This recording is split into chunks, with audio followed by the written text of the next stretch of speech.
Negeri 1 Ponorogo terjun langsung ke situs sejarah Sirah Keteng untuk pengimplementasian Kurikulum Merdeka. Yuk, ikuti keseruan kami.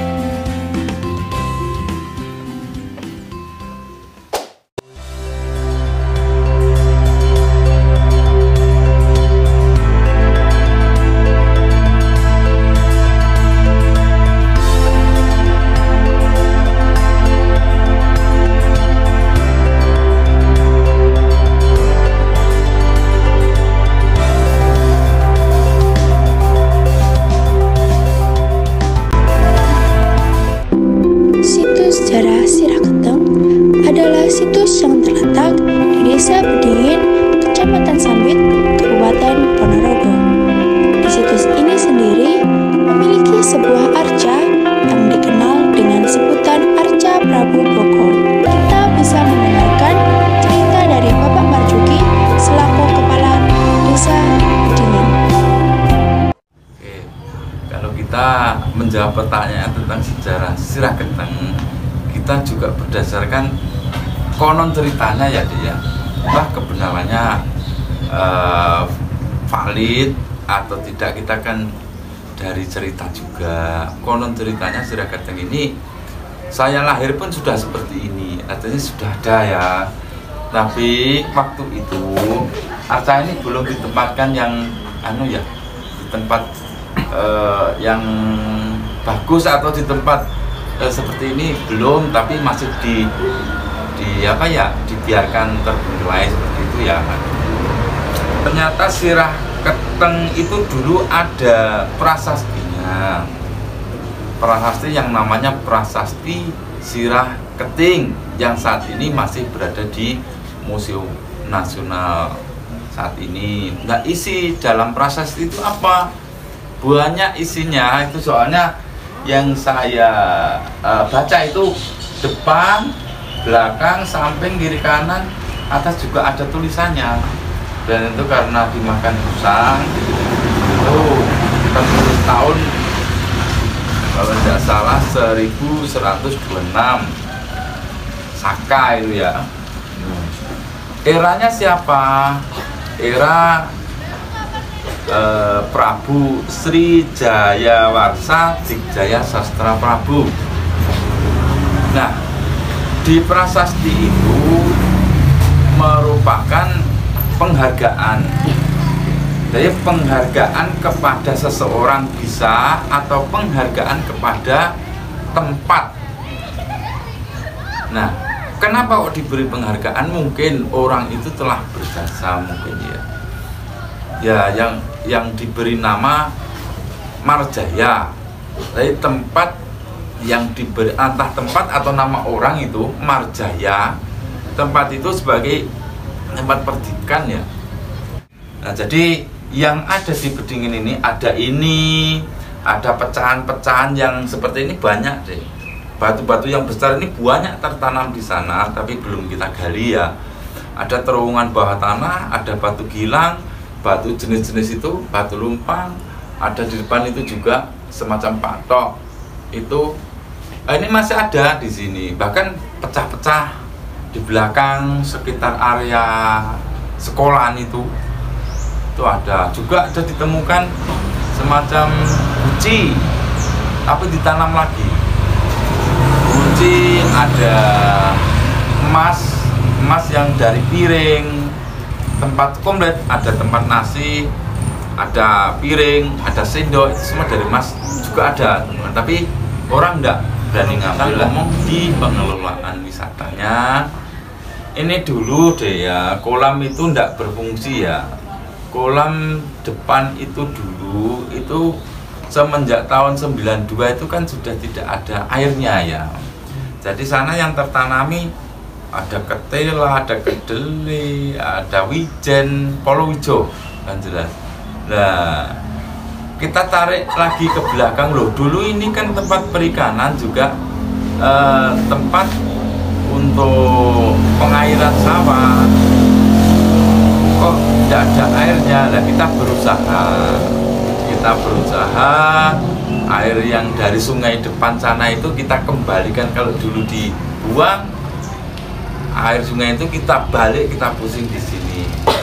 Nah, lambat laun itu ada airnya, kemudian kita tata, akhirnya depan itu kita jadikan pemancingan, jadi dikelola sana. Nah, alhamdulillah lagi sungai bawah tanah itu yang semula ya musim kemarau pun kan tidak ada air. Nah, saat ini sudah mulai mengalir ternyata. Nah, kita coba bersihkan di ujung sana. Jadi ada keberadaan terowongan ini dari pusatnya sana 7 kilometeran ya. 7 kilo. Kita bersihkan sana, kita bersihkan sebagian sini. Akhirnya mengalir tapi tidak sederas dulu. Nah, di pengelolaan wisata kita sudah membentuk Kopdawis, kelompok sadar wisata. Juga peran dari beberapa pemerintah desa sudah berusaha ya. Depan itu ada warung kopi Bedingin. Itu tempat ngopi, nongkrong bareng, diskusi, kita ngobrol tentang Bedingin, baik lembaga desa, perangkat desa, tokoh, itu kita diskusi di sana. Nah, tadi ada berapa ramai kunjungan ya? Iya. Kalau masalah kunjungan, kebetulan kita tidak mencatat. Harusnya kalau kita ngomong wisata ya harus kita catat berapa, satu hari berapa yang berkunjung, akhirnya 1 bulan ketemu berapa, seperti itu. Tapi sampai hari ini belum, tapi kita terus berusaha, terutama di peningkatan SDM-nya. Kita sudah ada tim kreatif desa, tim media desa. Nanti kita akan ini beberapa kali kita adakan diklat atau pelatihan tentang pengelolaan wisata, juga pelatihan tentang media. Itu harapan kita nanti semua di SDM nanti bisa bergeliat, bisa nyambung dan bisa aktif. Nah, akhirnya bisa mengelola, bisa memanajemen dari wisata yang ada. Untuk kepedulian warga itu peduli saja, tapi seandainya ada perintah. Dari kesadaran dari warga masyarakat itu belum sepenuhnya sadar kalau di sini itu potensi sekali untuk dikembangkan sebagai tujuan wisata atau tempat wisata ya. Nah, ini kita merintis lagi, menghidupkan kembali Kopdawis, juga kelompok-kelompok di masyarakat, ibu-ibu termasuk tadi, juga pemudanya. Kemarin malam ada diskusi lagi untuk lebih aktif lagi di kegiatan-kegiatan desa, terutama untuk lebih mencintai potensi-potensi di lingkungannya masing-masing. Itu sudah kita bahas. Nah, untuk dari pemerintah bagaimana? Ya, kita jangan menjagakan pemerintah ya. Kita dalam pengelolaan wisata itu ternyata tidak serta-merta jadi besar, itu tidak ya. Ternyata pengelolaan wisata itu sebetulnya tidak mahal, sangat murah, dan itu sangat efektif. Kita di sini ini ada potensi ini, sejarahnya sudah jelas tadi ya. Sejarahnya ada dukungan kolam pancing yang 2 tempatnya sangat lebar itu.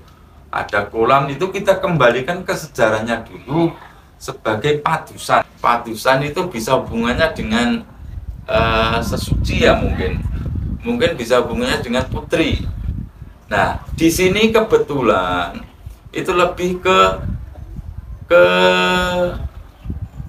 wisuda. Kalau orang kuliah misalkan sudah S1, S2 itu sebagai kampus favoritnya lah mungkin ya, kalau era sekarang. Jadi orang misalkan dengan olah kanuragan, olah ilmunya sudah selesai, kalau belum dapat sertifikat dari sini ya belum dikatakan wisuda, kan seperti itu. Jadi kita kembalikan ke sejarahnya, nanti biar nyambung ke sejarah. Dan di sini kita kembangkan juga museum desa. Ini ternyata antusias sekali dari adik-adik yang ingin tahu keberadaan museum desa itu banyak. Nanti kita akan agendakan mungkin dimulai dari PAUD sampai SMA mungkin, bahkan untuk umum juga. Tuh yang sebagai dukungan untuk mengembangkan daerah sini atau daerah Siragetan ini. Untuk museum itu tadi dibangunnya itu tahun berapa, Pak? Tahun 2016. Jadi kita dulu berangkatnya jadi museum itu kan melihat kondisi di masyarakat itu banyak sekali barang-barang yang tidak berharga menurut masyarakat, tapi banyak dicari oleh kolektor, pengumpul benda-benda lama itu kan ada ya. Nah akhirnya dikumpulkan, kemudian ada yang disimpan di rumah jadi koleksi, ada yang dijual, dan itu banyak yang dijual ternyata. Nah dijualnya kemana? Ya ada yang di dalam, misalkan di daerah Jogja banyak, di Bali banyak, bahkan lari ke luar negeri juga. Nah kemudian disayangkan lagi harga, karena menurut masyarakat tidak berharga, jadi harganya juga murah kan. Nah ternyata kalau sudah nyampe kolektor itu dijualnya mahal apa murah? Mahal. Nah kita kehilangan itu, udah kasihan toh. Akhirnya kita inisiatif untuk mengumpulkan barang-barang yang lama yang dimiliki masyarakat. Pertama kita untuk menyelamatkan, dari penyelamatan barang-barang peninggalan dulu. Kedua, itu nanti akan jadi ingatan. Kalau situ punya orang tua, punya barang katakanlah perabotan rumah tangga, itu bahkan di museum akan terkenang, dan cara pengambilannya kan didokumentasi. Ini milik siapa, peninggalan apa, gunanya untuk apa, itu nanti akan selalu ingat. Yang ketiga juga jadi referensi generasi berikutnya. Itu konsep museum yang kita